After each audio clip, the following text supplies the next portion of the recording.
नासिन programme Sindh समाचार में अवां खे भलीकार चवंदासीं। सब खां पहिरीं अवां खे अपडेट कंदासीं। पनवाकिल मां जिते घरेलू मसइले तां भाइटे पंहिंजे चाचे खे गोली हणी छॾी। ॻोठ अलावदायो खोसो में भाइटे इम्तियाज़ खोसे चाचे अख्तर खोसो खे गोली हणी खेसि इस्पताल दाख़िल कयो वियो आहे। इन जा तफ़सील मालूम कंदासीं। पनवाकिल मां टाइम न्यूज़ रिपोर्टर बरकत झंडेर लाइ मौजूदु आहे। जी बरकत, छा अपडेट्स आहिनि ऐं इहो जेको वाक़ियो पेश आयो आहे कहिड़े सबब ते पेश आयो आहे ऐं हिन वक़्तु जेको शख़्स आहे उन जी हालत कीअं पियो ॿुधाई वञे? जी बिल्कुल, पन्नो आकिल में घरेलू मसइले तां भाइटे पंहिंजे चाचे खे गोली हणी छॾी आहे, जंहिंजी हालत इंतिहाई गणती जोगी ॿुधाई पई वञे।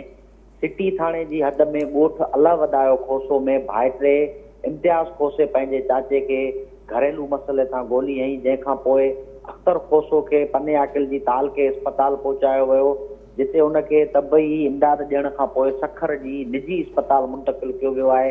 हिन वक़्तु बि टाइम न्यूज़ जे पारां जेको ज़ख़्मी नौजवान आहे उनजे वारसनि सां राब्तो कयो वियो आहे। जंहिंजो चवणु आहे त हू सखर जी निजी हॉस्पिटल में मौजूदु आहिनि। उन्हनि पंहिंजे मरीज़ खे दाख़िल कयो आहे, जिते उनजी हालत इंतिहाई गणती जोगी आहे। इन खां अॻु ताल के इस्पताल अंदरि जेको डॉक्टर मौजूदु हुयो एमरजेंसी ड्यूटी में, उन्ही सां बि टाइम न्यूज़ जे तरफ़ां राब्तो कयो वियो, जंहिं ॿुधायो त नौजवान जेको ज़ख़्मी थियो आहे अख्तर खोसो, उनखे पेट जे बिल्कुलु हेठियां गोली लॻल आहे ऐं इंतिहाई सीरियस कंडीशन ई उनजी, इन्हीअ जे करे उनखे सखर रेफर कयो वियो आहे। इन ठीकु आहे, वॾी महिरबानी बरकत झंडेर तफ़सील ॾियण जे लाइ। पनवाकिल में अफ़सोसनाक वाक़ियो पेश आयो। घरू मसइले तां भाइटे पंहिंजे चाचे खे गोली हणी छॾी। वाक़िया आगाह कंदासीं। गंबट मां जिते गंबट ऐं भरपासे वारनि इलाइक़नि में गैस्ट्रो में तेज़ी अची रही आहे। वधीक गैस्ट्रो जे 15 मरीज़नि खे ट्रामा सेंटर में दाख़िल कयो वियो आहे। मरीज़नि में औरतूं, मर्द ऐं ॿार शामिल आहिनि। तफ़सील मालूम कंदासीं हफ़ीज़ मंगी खां। जी हफ़ीज़, छा अपडेट्स आहिनि?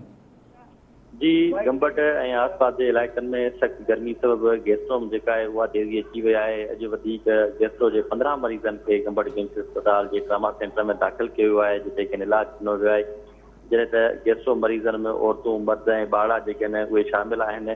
अॼु जेके गैस्ट्रो मरीज़ जिन खे किम्स अस्पताल ट्रामा सेंटर में दाख़िल कयो वियो आहे, मरीज़ जेके दाख़िल आहिनि उन्हनि खे इलाज हुते ॾिनो पियो वञे, पर मरीज़नि जो चवणु आहे त एमरजेंसी वार्ड में जेका आहे उहा सख़्त गर्मी आहे। गैस्ट्रो मरीज़नि जे लाइ जेको आहे उहो धार जेको आहे वार्ड जेको आहे सेट कयो वञे, तयारु कयो वञे, त जीअं गैस्ट्रो मरीज़ जेके आहिनि उन्हनि खे बहितर नमूने जेको आहे उहो इलाजु मिली सघे।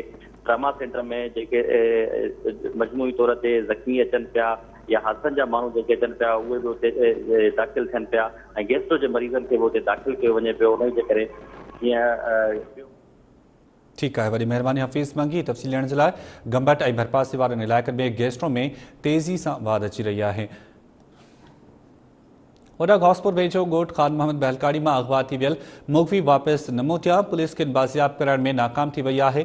सिंध मला फोरम समेत ॿियनि धुरियुनि पारां मुग़विन खे बाज़ियाब न करण ते एहतिजाजी तहरीक हलाइण जो चेताव ॾिनो आहे। ज़फ़र भयो खां वधीक अपडेट्स मालूम कंदासीं। जी ज़फ़र, छा तफ़सील आहिनि? जी बिल्कुल, शायद घोसपुर वेझो 6 ॾींहं अॻु ॻोठ ख़ान मोहम्मद बहलकाड़ी मां मछी जी फार्म तां अगवा थी वियल लाड़काणी वासी मुग़वी अब्दुल हादी मीराणी खे पुलिस बाज़ियाब कराइण में नाकाम थी वई आहे।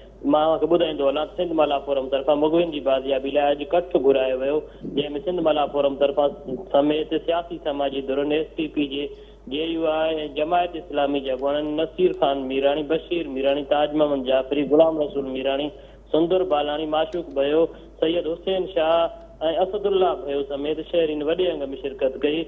घोसपुर मुग़विन जी बाज़ियाबी लाइ सिंध मला फोरम तरफ़ां घुरायल कठ में अॻुवाननि पारां ज़िले में वधंदड़ बदअमनी अगवा वारदातुनि ते सख़्त गणती जो इज़हार कयो आहे। उन मौक़े ते अॻुवाननि मीडिया सां ॻाल्हाईंदे चयो आहे त कुझु महीननि दौरान कश्मीर ज़िले में बदअमनी रिकॉर्ड बदअमनी थी आहे। अगवा वारदात ठीकु आहे, अगवा वारदातुनि में वाध अची रही आहे। वॾी महिरबानी ज़फ़र भयो अपडेट करण जे लाइ। नाज़रीन, मां खे ख़बर ॾियो पिया घोसपुर वेझो ॻोठ ख़ान मोहम्मद बहलकाणी मां अगवा थी वियल मुग़वी वापसि न थिया आहिनि। नाज़रीन, मोहब्बत एरो भरिसां इंतज़ामी अमलदारनि पारां RD 37 वटां इरीगेशन जी ज़मीन हैवी मशीनरी ज़रिए कब्ज़ा हटाइण जी कोशिश दौरान मज़ाहिमत करण ते 2 औरतूं ज़ख़्मी थी पयूं, जिन खे इस्पताल दाख़िल कयो वियो आहे।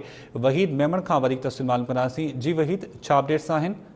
जी बिल्कुल, मोहब्बत एरो भरिसां रेवेन्यू इरीगेशन ऐं पुलिस अमलदारनि पारां RD 37 वटां हवेली मुर्तज़ा शाह खे इरीगेशन खाते जी ज़मीन ॾियण हैवी मशीनरी सां ऑपरेशन कयो वियो, त उते आवाज़ मिथिला रात सां तालुक़ रखंदड़ 15 खां वधीक घरनि जूं औरतूं ॿार ऐं मर्द घरनि खां ॿाहिरि निकिरी आया ऐं इंतज़ामी अमलदार सभु ॿखे पइजी विया, जंहिं सबबु पुलिस मथनि कड़की पई, जॾहिं त औरतूं ऐं ॿार कब्ज़ो हटाइण आंदल हेवी मशीन जे अॻियां लेटी पिया, जंहिं सबबु केतिरी औरतूं बेहोश थी वियूं।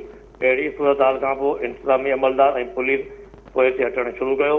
उन मौक़े ते ॻोठ जे रवासी ख़ातिम मेतले जो चवणु हो त असां 50 सालनि खां मज़कूरा ॻोठ में वेठल आहियूं, इलाइक़े जो हिकु बहादुर असांखे ॻोठ मां लॾाए कब्ज़ो करणु चाहे थो। असां मथां केतिरा ई केस पिणु दाख़िल कराया आहिनि, पर असां केसनि खे मुंहुं ॾिनो त असांजे ॻोठ खे सरकारी ज़मीन ॼाणाए ज़मीन ते कब्ज़ो करणु पियो चाहे। हुननि हाईकोर्ट जे चीफ जस्टिस ऐं गवर्नर सिंध खां मुतालबो कयो आहे त खेनि तहफ़ुज़ फ़राहम कयो वञे। जी ठीक है, वही मेहरबानी वहीद मेमण तफ़सील ॼाण जे लाइ। नाज़रीन, वहीद मेमण अपडेट करे रहियो। मुहबत देरो भरिसां इंतज़ामी अमलदारनि पारां RD 37 वटां इरीगेशन जी ज़मीन ते थियल कब्ज़ा हटाइण जे लाइ कोशिश कई वई, जंहिं दौरान मज़ाहिमत करण ते 2 औरतूं ज़ख़्मी थी पयूं। हैदराबाद में हैज़ को खिलाफ सखी पीर काज़ी कयूम रोड, ममताज़ कॉलोनी, मकीशा समेत ॿियनि इलाइक़नि में शहरी रस्तनि ते निकिरी आया, जॾहिं त फुलेली वारे इलाइक़े में बिजली जे सड़ियल ट्रांसफार्मर जी मरम्मत न थियण ते एहतजाज बि कयो वियो ऐं ॿिए तरफ़ ट्रांसफार्मर जी मरम्मत थियण ते शहरनि तरफ़ां ख़ुशी में रैली कढी मिठाइयूं पिणु विरहायूं वयूं। अवां खे ख़बर ॾियो पिया हैदराबाद मां, जिते हैज़ को खिलाफ सखी पीर काज़ी कयूम रोड, ममताज़ कॉलोनी, मकीशा समेत ॿियनि इलाइक़नि में शहरी रस्तनि ते निकिरी आया। हुन फुलेली वारे इलाइक़े में बिजली जे सड़ियल ट्रांसफार्मर जी मरम्मत थी वई, जंहिं ते शहरियुनि तरफ़ां ख़ुशी जो इज़हार कयो वियो।